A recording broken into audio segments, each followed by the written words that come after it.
റിയാസ് ശരിക്കും ഒരു game changer ആണെന്ന് വീണ്ടും പ്രൂവ് ചെയ്തു. കാരണം ഹെയ്റ്റ് ഇല്ലാതിരുന്ന ആൾക്കാർക്ക് ഹെയ്റ്റ് വാങ്ങിച്ചു കൊടുക്കുകയും ലക്ഷ്മിയെ പോലുള്ള ഒരു കണ്ടസ്റ്റന്റിന് ആൾക്കാരുടെ ഒരു ഇഷ്ടം വാങ്ങിച്ചു കൊടുക്കുകയും ചെയ്തൊരു ഗെയിം ചേഞ്ചർ ആണ് റിയാസിന്റെ സീസൺ 4 ഒരു ഗെയിം എനിക്ക് ഇഷ്ടപ്പെട്ടായിരുന്നു. റോബിൻ എനിക്ക് ഇഷ്ടപ്പെട്ട ഒരു കണ്ടസ്റ്റന്റേ അല്ലായിരുന്നു. അതുകൊണ്ട് തന്നെ റിയാസിനെ ഞാൻ സപ്പോർട്ട് ചെയ്തിട്ടുണ്ട്. പക്ഷെ റിയാസ് അത് കഴിഞ്ഞിട്ട് സോഷ്യൽ മീഡിയ വഴി ഒരു കാരണമില്ലാതെ ആൾക്കാരെ അറ്റാക്ക് ചെയ്യും, പിന്നെ മറ്റുള്ളവരോട് അസൂയുള്ള രീതിയിൽ പെരുമാറുകയും ചെയ്തു. ഇപ്പൊ റിയാസിനെ തെറി വിളിക്കുന്ന ആൾക്കാരോടും ഒക്കെ റിയാസിന് റിയാക്ട് ചെയ്യാം. പക്ഷെ ഒരു കാരണവശാലും റിയാസിനെ അഫക്റ്റ് ചെയ്യാത്ത കാര്യങ്ങളിൽ കയറി ആൾക്കാരെ ബുള്ളി ചെയ്യുന്ന ഒരു നേച്ചറാണ് റിയാസ് കാണിച്ചുകൊണ്ടിരിക്കുന്നത്. അത് തന്നെയാണ് ഈ ബിഗ് ബോസ് ഹൗസിൽ ചെന്നിട്ട് കാണിച്ചത്.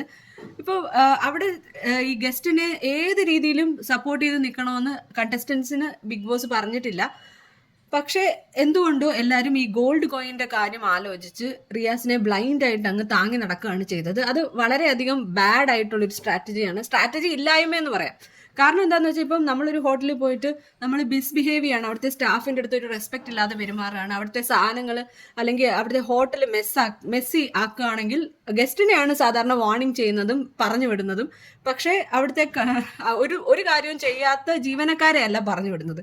പക്ഷേ ഇവിടുത്തെ ഒരു ഹോട്ടലിൽ നേരെ തിരിച്ചാണ് കണ്ടത്. ജനറൽ മാനേജർ ലക്ഷ്മി അവരുടെ അധികാരം ഒട്ടും തന്നെ യൂസ് ചെയ്യുന്നില്ല. ആകെ ഗോൾഡ് കോയിൻ കൊടുക്കുന്നതിൽ മാത്രമാണ് ലക്ഷ്മിയുടെ ഒരു അധികാരം ലക്ഷ്മി കാണിച്ചത്. ഭയങ്കര ഒരു സ്ലേവ് മെന്റാലിറ്റിയോടാണ് മിക്ക കണ്ടസ്റ്റൻസും നിന്നത്. അത് വെച്ച് നോക്കുമ്പോഴത്തേനും ഷാനവാസ് ചെയ്തത് ഒരു കറക്റ്റ് ആയിട്ടുള്ള ആക്ട് ആയിരുന്നു. പുള്ളി അവിടെ പുള്ളിയുടെ സെൽഫ് റെസ്പെക്ട് കളയാതെ ആണ് അവിടെ പെരുമാറിയത്. എനിക്ക് ക്യാരക്ടർ വിടാതെയും കളിച്ചു.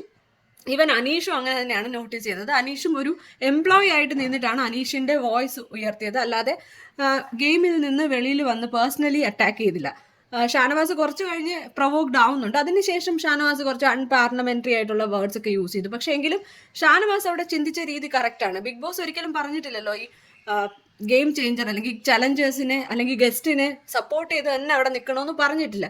അതുമാത്രമല്ല, അഭിലാഷിന്റെ ഒരു വികൃതമായ മുഖം ഞാൻ ഇന്നലെ കണ്ടു. ജിസേലിന്റെ അടുത്ത് എന്തിനാണ് അത്ര മോശമായിട്ട് പെരുമാറിയെന്ന് മനസ്സിലായില്ല. ജിസേലിനെതിരെ ഒരു ആരോപണം വന്നപ്പം ജിസേൽ റോങ് ആണ് അവിടെ. ജിസേൽ ശരിക്കും സെക്യൂരിറ്റിയിൽ നിൽക്കുന്ന ഒരാൾ എന്തിനാണ് ആലു പറാട്ട ഗസ്റ്റിന് വേണ്ടി ഉണ്ടാക്കാൻ പോകുന്നത്? അതിന്റെ ആവശ്യമില്ല. പക്ഷെ അത് മാന്യമായിട്ടുള്ള രീതിയിൽ പറയായിരുന്നു. ജിസേൽ അവിടെ തെറി വിളിച്ചിട്ടില്ല, എടാ പോടാന്നൊന്നും വിളിച്ചിട്ടില്ല. പക്ഷെ പുള്ളി ഭയങ്കര അഗ്രസീവായിട്ടാണ് ജിസേലിന്റെ അടുത്ത് പെരുമാറിയത്. അത് വളരെ മോശമായിട്ട് തോന്നി. അതുപോലെ നെവിൻ ഭയങ്കരമായിട്ട് റിയാസിനെ സപ്പോർട്ട് ചെയ്യുന്നു. അതേപോലെ തന്നെ ആദിലയും. എന്താണ് റീസൺ എന്ന് എനിക്ക് മനസ്സിലായില്ല. എന്തായാലും ഈ ഗെയിം അത്ര നന്നായിട്ടല്ല ഇപ്പൊ പോകുന്നത്. ബെറ്റർ ആവുമെന്ന് നമുക്ക് പ്രതീക്ഷിക്കാം.